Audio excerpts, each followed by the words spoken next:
right, good morning, folks. Welcome to the February Third Thursday Web Forum for the Southeast Conservation Adaptation Strategy, or SECAS. My name is Hillary Morris. I work on user support and communications for the Southeast and South Atlantic Conservation Blueprints. And we host this web forum every third Thursday of the month right here at 10 a.m. Eastern, and it's intended to share the latest updates on the blueprint, get input and involvement from folks like y'all, and highlight exciting science in the world of landscape conservation in our region. So I'll go ahead and share our usual agenda for today. I'll start out by introducing our speaker, who will present for 30 to 40 minutes or so.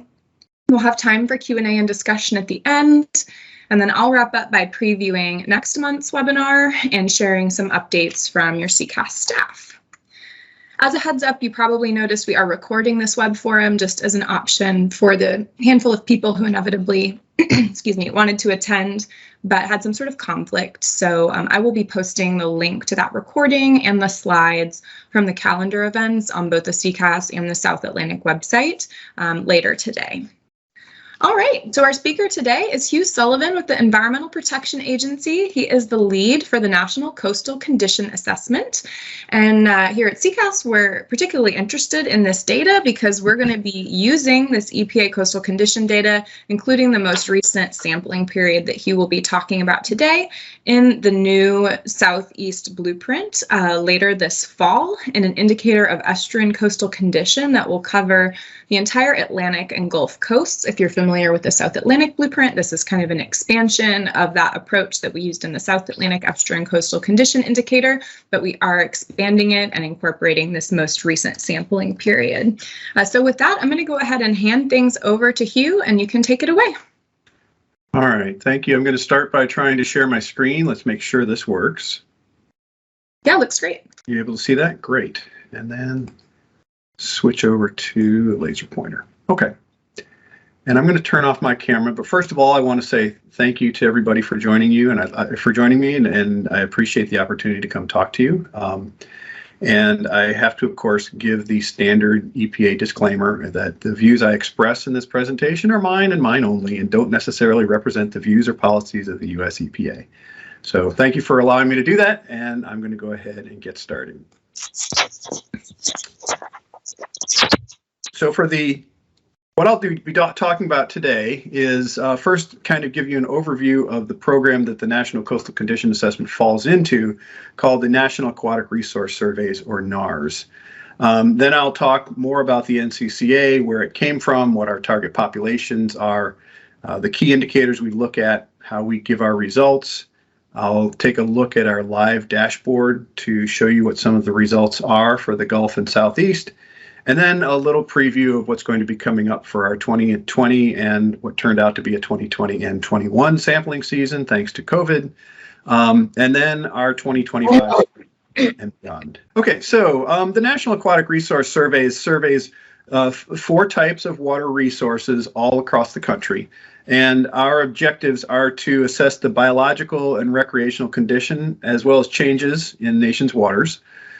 We look to rank stressors based on relative association between indicators of condition and indicators of stress. And then we also work to build and enhance state and tribal monitoring capacity. The Clean Water Act, under 2 different sections, gives us authority to do this. And this is something that is a response to the question that we received in the late 1980s and into the 1990s of what's the condition of the water? Is it getting any better? And Bill Riley's quote from EPA Administrator in 1989 was, "I think so, but I can't prove it." A hallmark of the National Aquatic Resource Surveys is we are consistent across the country within each of the surveys, and where possible, we are consistent across surveys when we're using the same indicators. That means that we are using a randomized design to select all of our sites. We use standard field and lab protocols. We use national QA and data management. We have a NARS information management system that handles all of our data.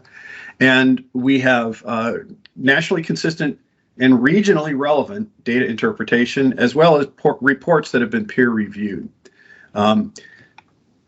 This part right here, however, is really important, that partnerships are extremely important for us. We couldn't do it without the work of states, tribes, other offices within EPA, as well as other federal agencies. And one last thing that I would like to point out is that as you're seeing pictures throughout this presentation, they're going to look like screenshots from YouTube. And that's because that's what they are. We have actually gone to providing training videos to many for our crews to help with understanding our protocols. The NRS elevator speech is that we're a cooperative program, we're continental in scope, we're cost effective because we use statistical surveys rather than doing a census of all the area.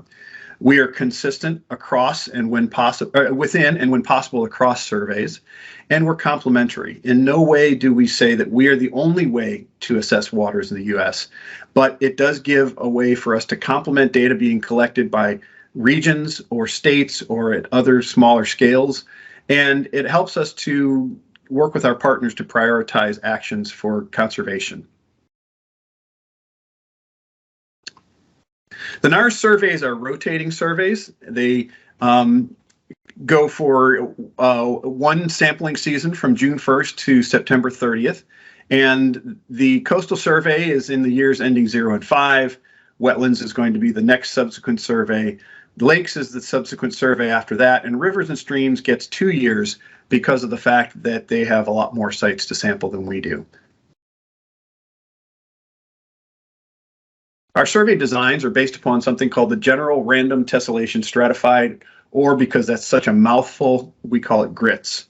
This is basically a stratified random survey design that prevents the clumping that you often see within simple random samples and allows us to collect samples in a density that mimics the resource we're looking at.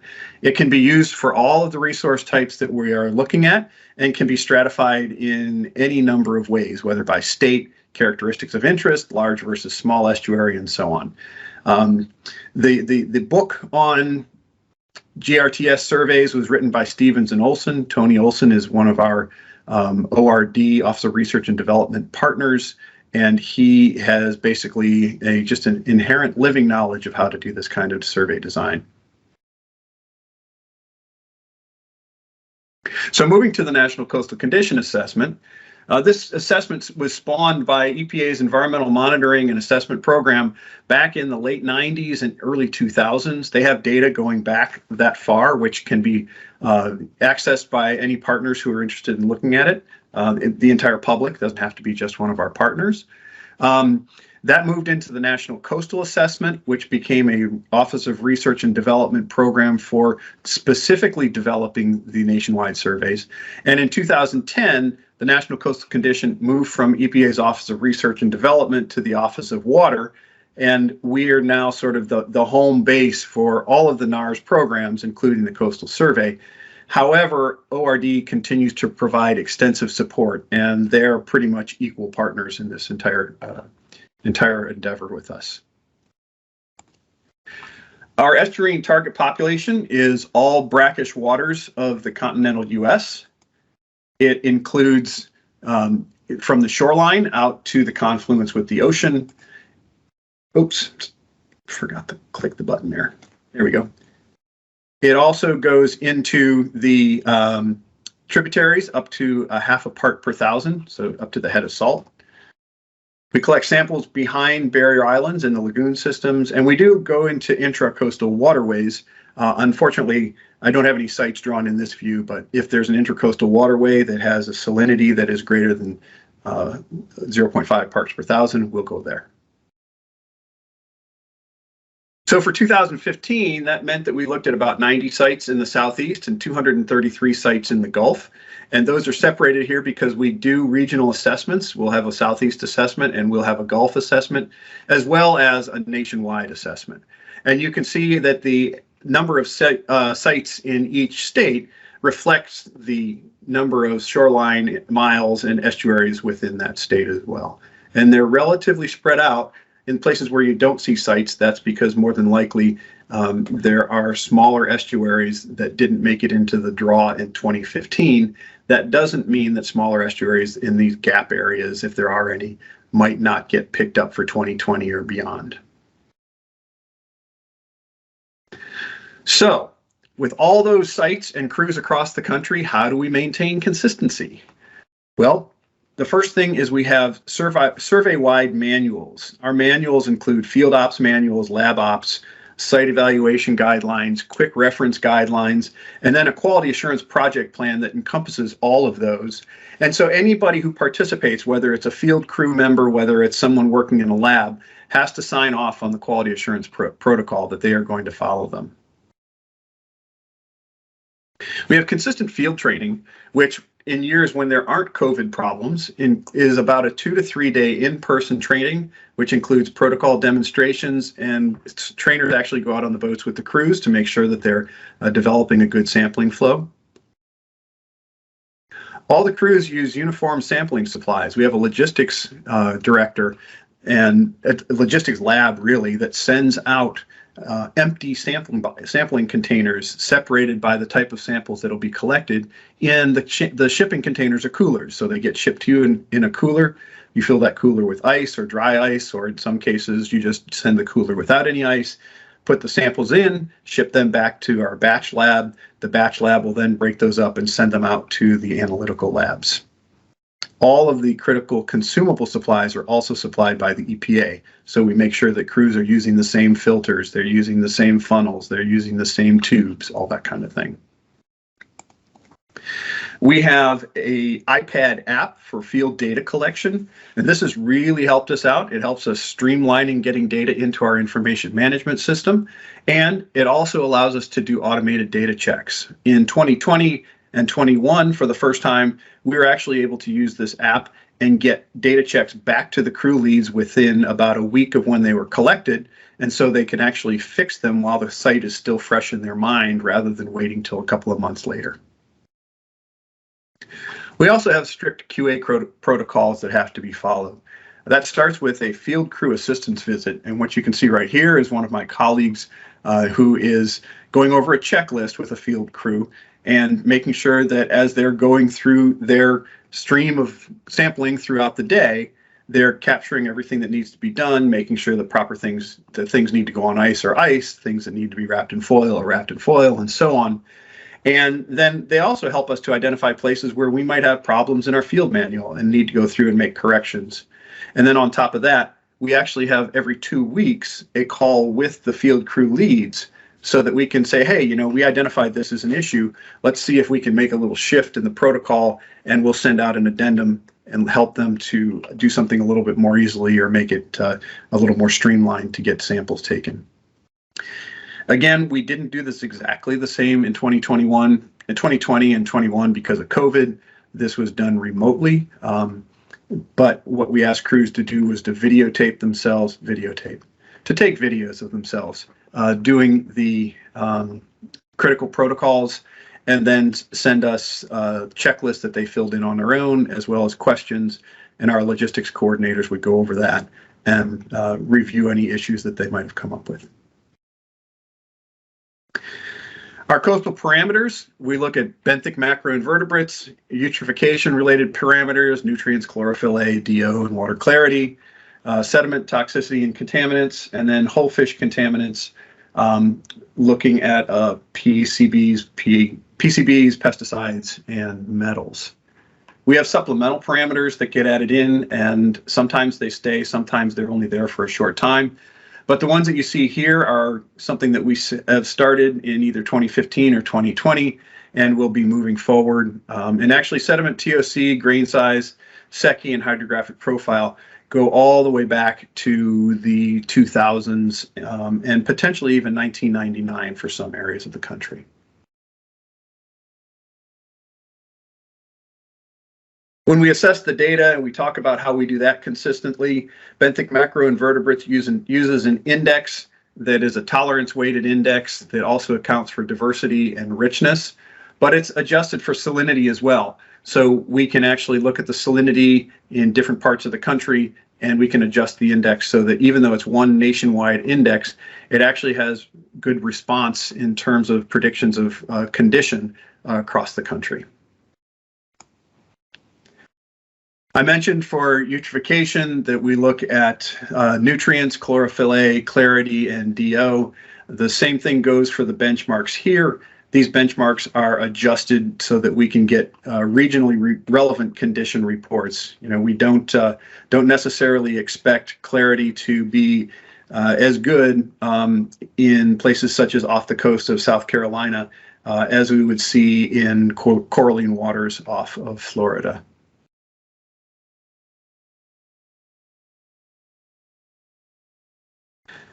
Our sediment quality index, I mentioned, has contamination that it looks at as well as toxicity. PAHs, PCBs, pesticides, and metals are assessed using sediment quality guidelines and a logistic regression model. And then sediment toxicity uses 10-day acute toxicity tests with leptochirus. The Ecological Fish Tissue Contamination Index is actually a newly developed index that we're using in 2015, but we're able to back calculate to 2010. This is an extremely sensitive index that is an ecologically risk-based index that looks at the potential for contaminants in prey fish to lead to non-lethal adverse effects in their predators. And so we're looking for things like, does the contaminant load in this, I guess this looks like a trout here, does this contaminant load impact the birds that might eat them or other fish that might eat them? Does it lead to things like impaired fecundity due to either behavioral issues that occur or gametes that are not fully developed or greater length of time at maturity, smaller maturity for females, anything like that that might lead to a reduced population effect rather than death of this particular organism. It's extremely sensitive, and we need to make sure that we remind folks that this is based upon high metabolism, rapid, large ingestion rate, small organisms in the wild that are far more sensitive to the contaminants than people. So if you see things that look bad for ecological contaminants, it doesn't mean you can't eat the flounder you caught. This is specifically designed to look at effects to ecological predators. We also added for 2015, and again we can back calculate to 2010, comparison to the EPA 2016 whole body aquatic life criterion for selenium. And this is one that does look at the impact of the concentration within the fish on that fish itself, rather than looking at the predators. When we look at its algal toxins, we're doing a screening method using ELISA for microcystins and cylindro. Pathogens, fecal pathogens, we look at enterococcus, and for mercury and fillet tissue, we're actually collecting a fish plug, which is a biopsy sample, about an 8 millimeter in diameter sample. As if you've ever had a mole taken off your skin, we're using the exact same tool that the doctors use for that. And we take this sample from the fillet of the fish, we put a little bit of antibiotic salve on it, and we release the fish back into the wild. And so this is a non-lethal sampling method that we use to be able to estimate the mercury in fish fillet tissue.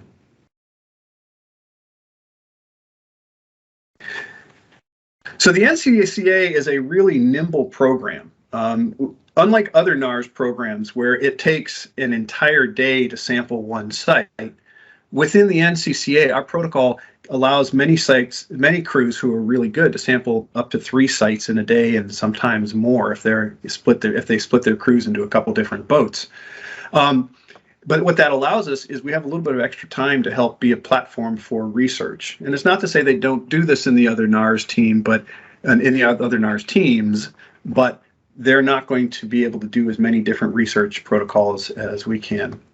In 2020, we looked at total alkalinity. So when those data come out, we will be able to hopefully look at the buffering capacity of estuarine waters, as well as maybe, because of the developmental nature of this indicator, have protocols that we'll be able to share with the rest of the country and anybody else, across the world if they want to, talking about how you can collect samples for total alkalinity in this type of a survey. We also did a nitrogen isotope indicator for benthic organic matter in 2020.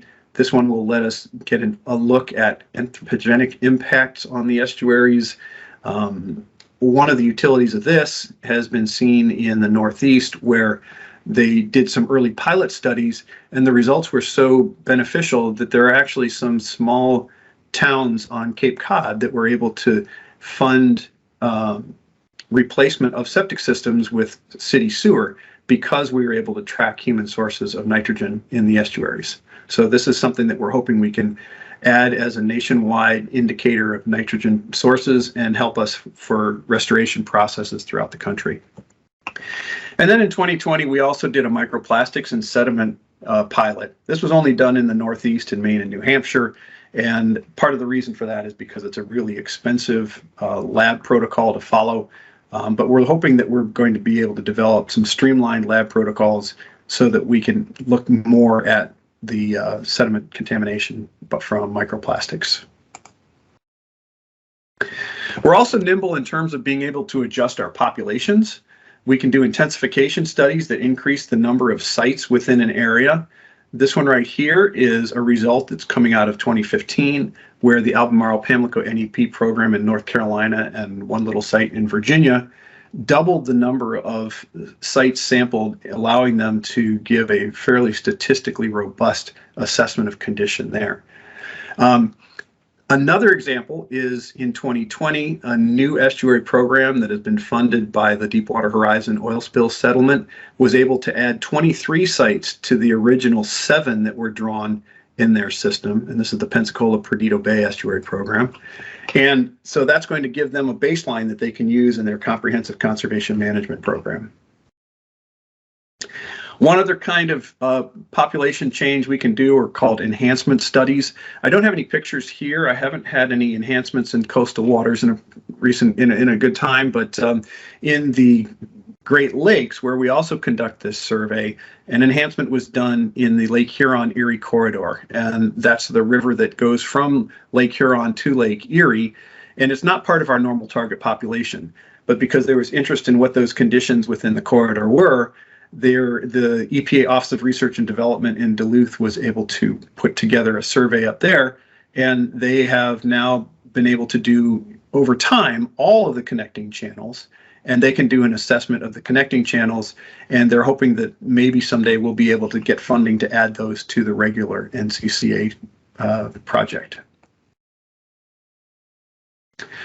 We communicate our results through the web, and you can see the web page here. I'm not going to spend a lot of time. I just want to point out that it's available, and you'll be able to get to it from the presentation. And we also produce reports. The top 5 reports were done during the ORD lead period. Those are hard copy printed reports. And once we turned the NCCA over to the Office of Water, we started doing printable reports that are available on PDF on the web.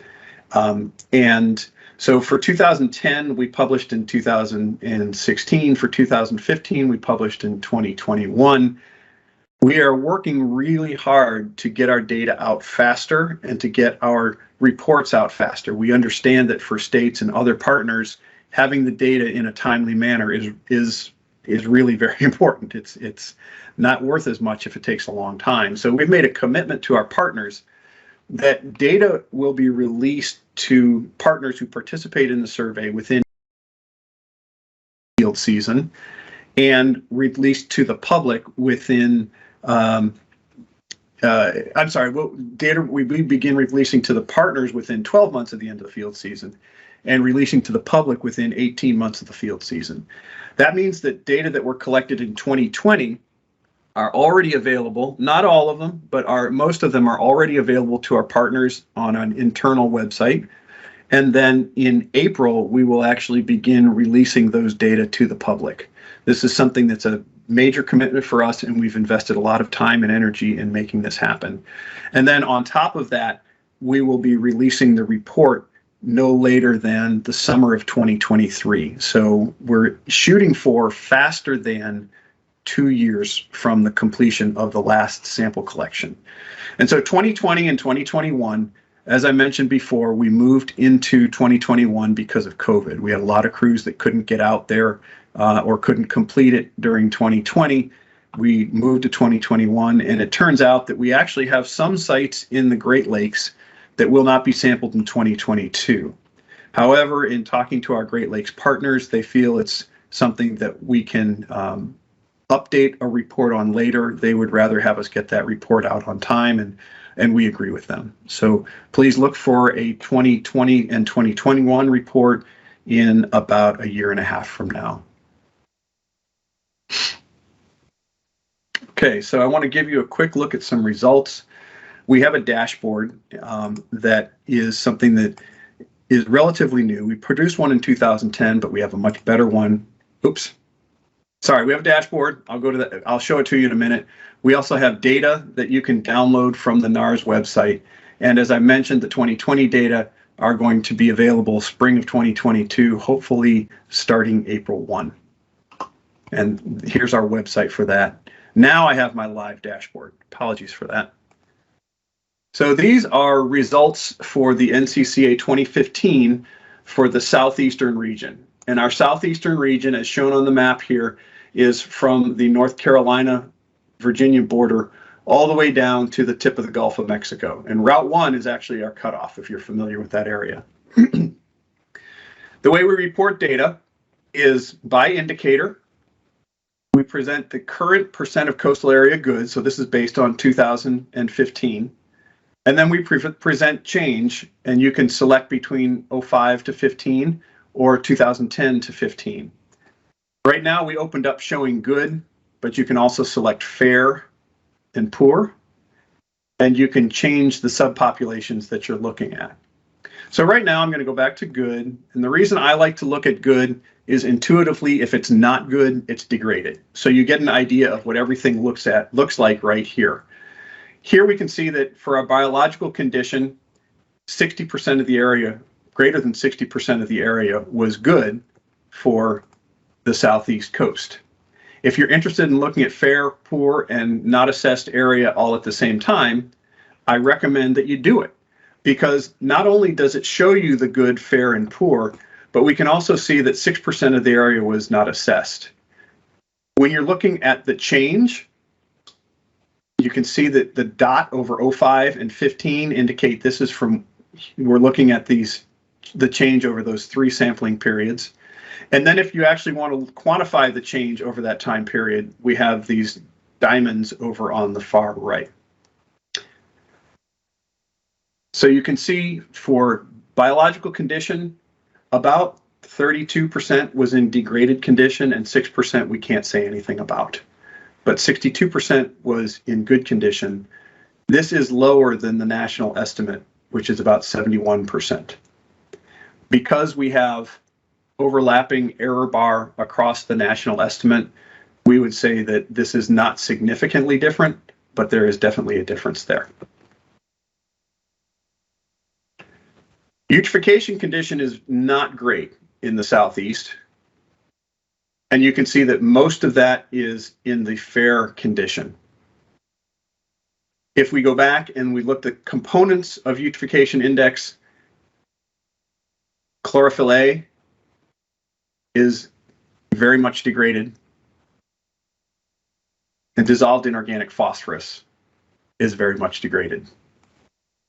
And so those are the two things contributing the most to this 17% good in the southeast in 2015.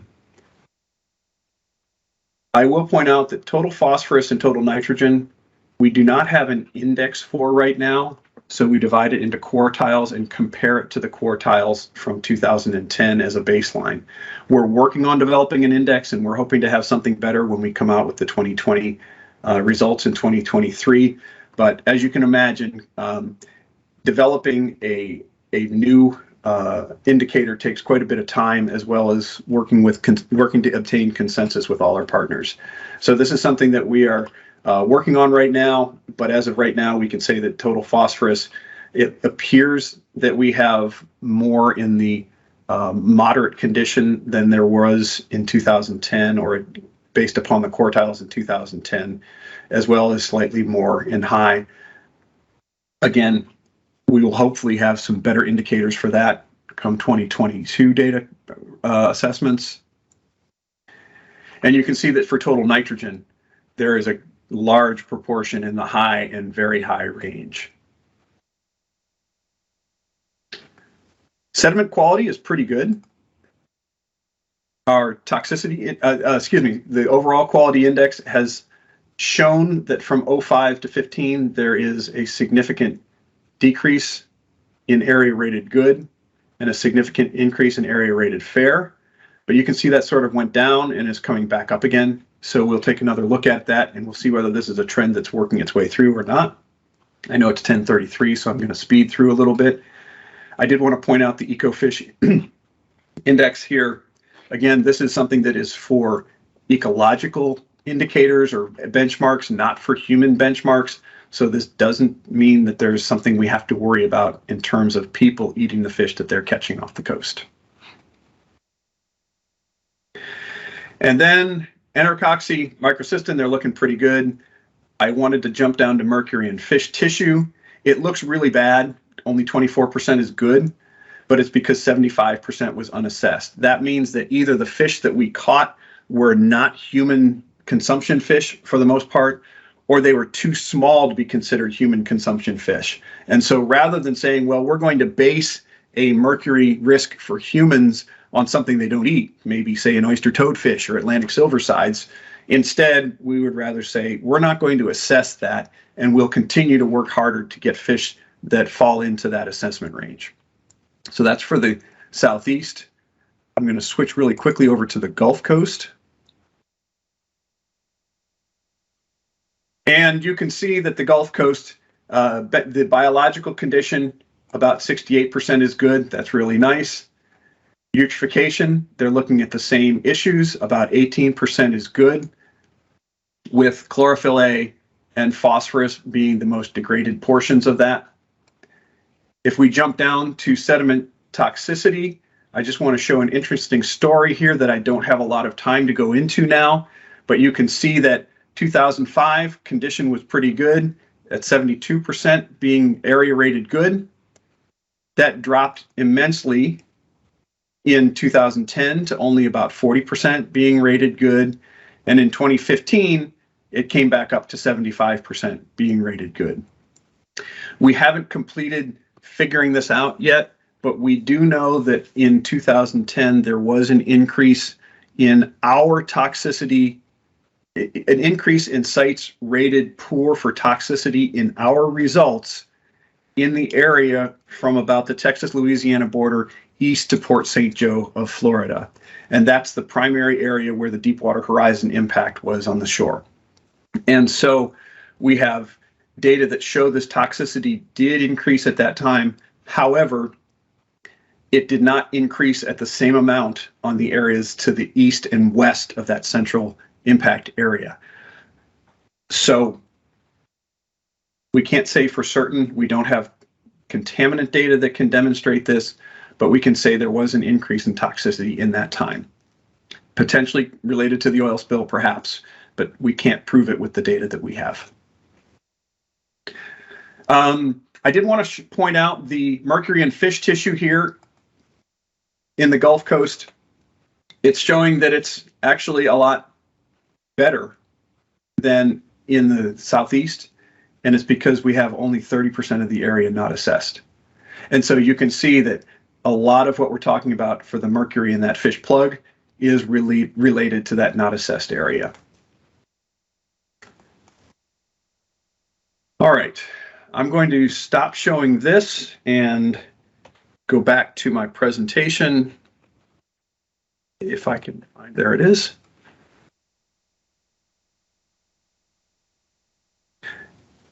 Just want to show you that looking ahead, I already talked about the release of data for the NCCA 2020 and 2021 years, and we're already thinking about NCCA 2025. Our call for supplemental and research indicators proposals is open. Those proposals can come from anybody who can work as a partner with us. Usually they come from states or other EPA offices that are interested in research. Or in some cases from National Estuaries programs, but we are willing to listen to anybody who has an indicator proposal they'd like to talk about and see if there's a way we can partner them up with someone who we can work with for those proposals. One of the things that we have to be careful about is because of the way the NARS funding is set up, we can only take funding that is allowed to be put on federal government contracts, and there are restrictions there. So we have to, as I said, kind of work out ways to work with people who don't have federal government money. It's not that it can't be done, but it's kind of a sticky wicket to get through. We're also interested in talking to people about population enhancements, getting into places where we don't normally study, or intensification, increasing the density of study sites within a regularly studied area. For any of those, direct any questions to me. And that's what I have. A very fast overview. I know I didn't cover a lot of details, so I'd be happy to answer any questions you have. And I would also be happy to, talk to you offline if you don't.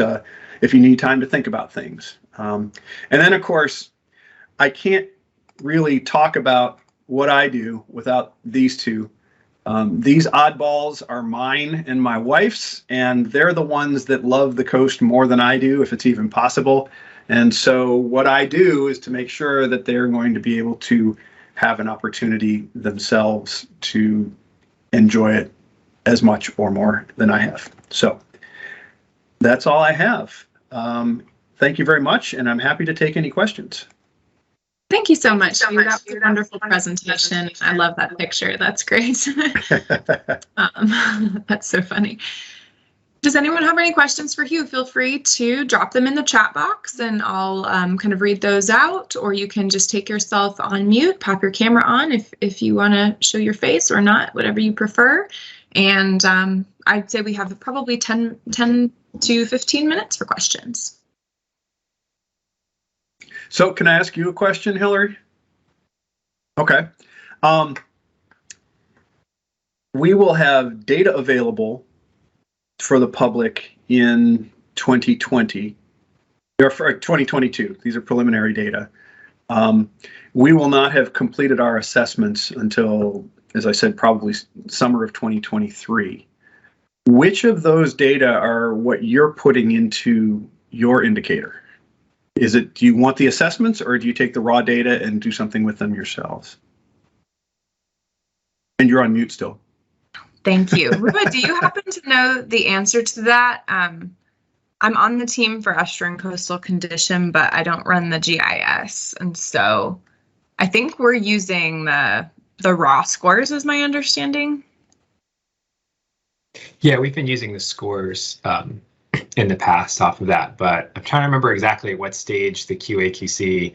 I think if I'm remembering right, when you say like the assessments, that's the point where the raw data are actually scored into those good, into the scoring categories, right? That's the information that we use into the blueprint.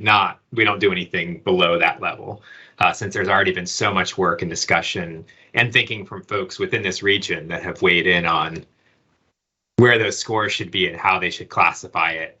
We didn't want to open up a new can of worms about asking that, because that's already such a hard question. So in general, with the blueprint, if there's already been a collaborative group of people that have done a lot of thinking about how you integrate and score some of this stuff, we basically try to use that and move forward instead of restarting those conversations. Okay, so that means probably summer of 2023 is when the stuff that you'll be able to use, knock on wood, will be out. That we always run into things like, government shutdowns or, sure. That kind of stuff, and you'd be surprised that a 1 month shutdown puts us about 5 months behind, it seems, in getting things done. Doesn't surprise me at all. So I see I've got the chat open. Amanda,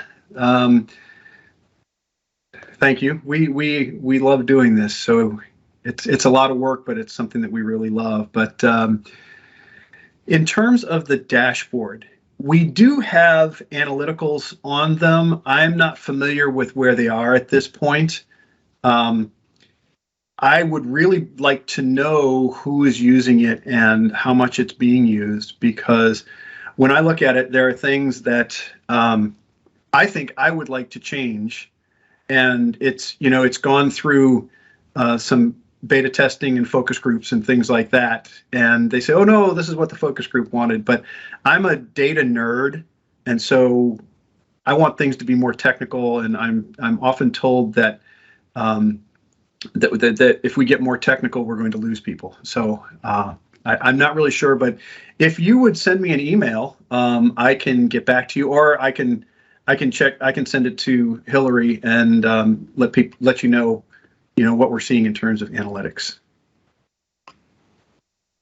Yeah, that would be great. That would be something that would be very interesting to look at. We spend a lot of time thinking about our viewers and how our data is presented and how to make that more easily understandable and usable for folks. So yeah, it would be really interesting to look at the results for your dashboard and kind of share some lessons learned. Sure.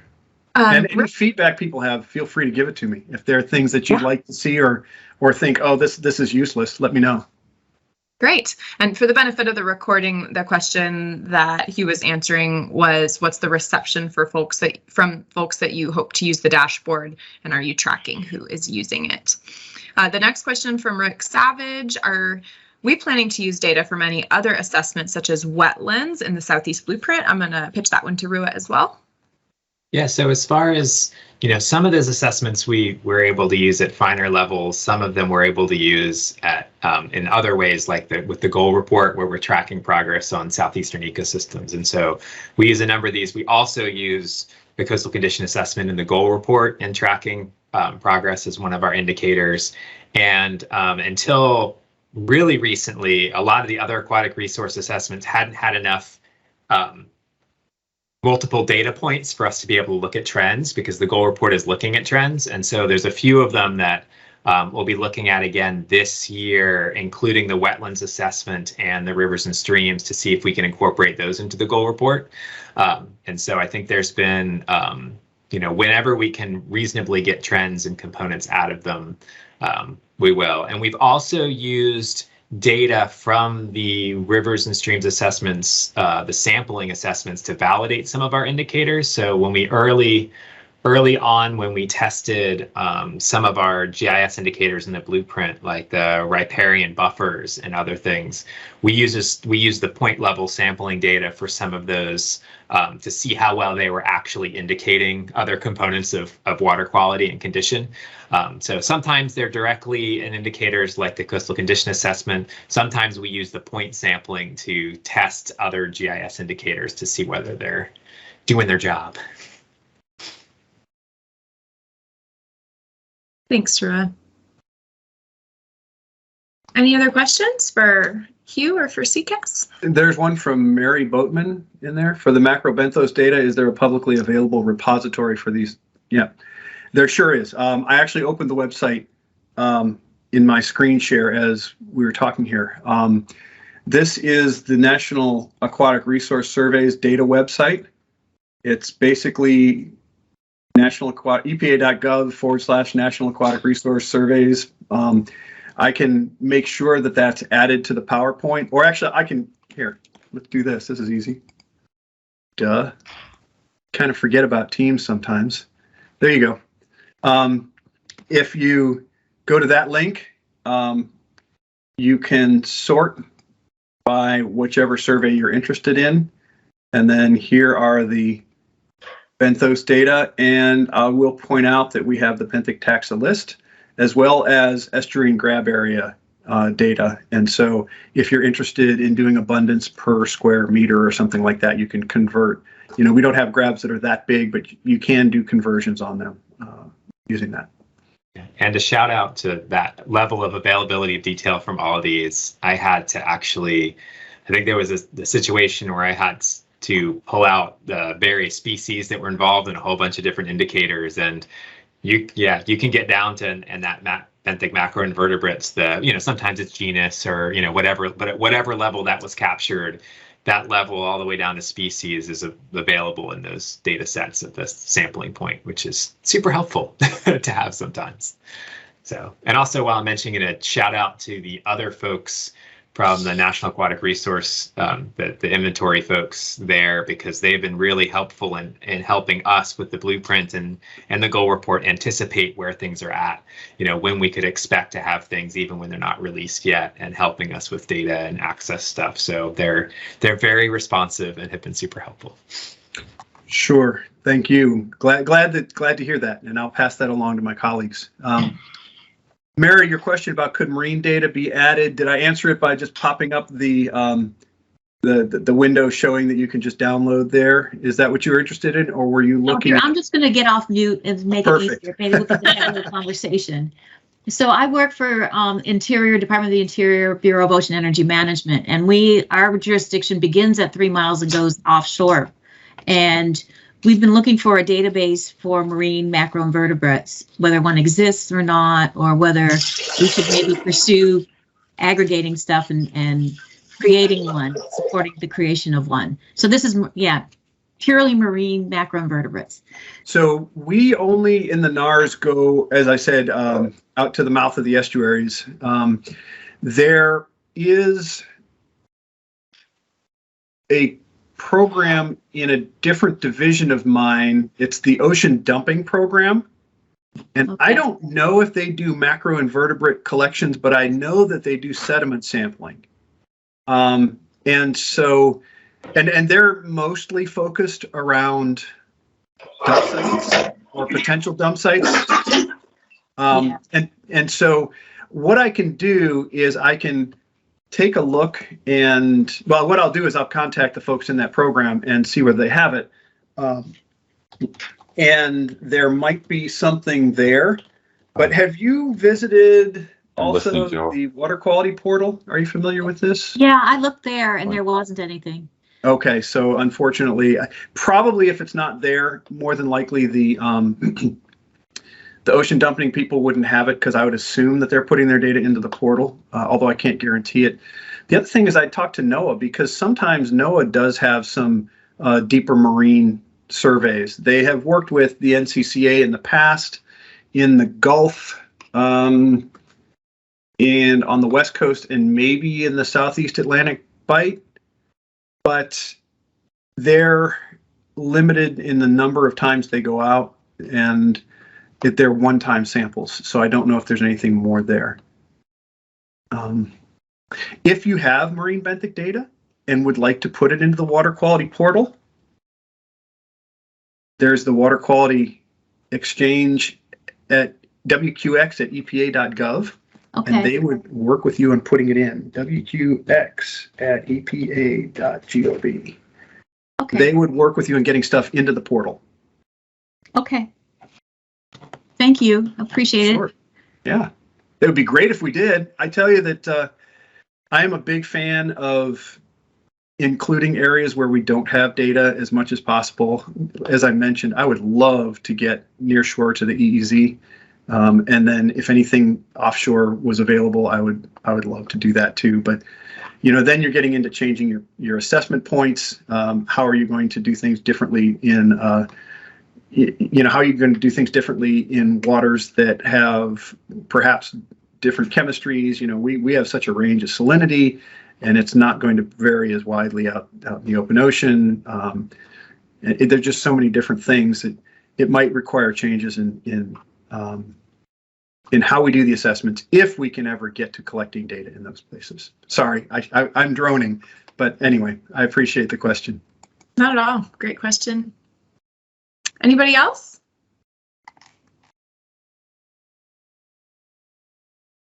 I'm sorry I'd missed your first question, Mary. I just scrolled up in the chat to look at something else and didn't come back down to see it.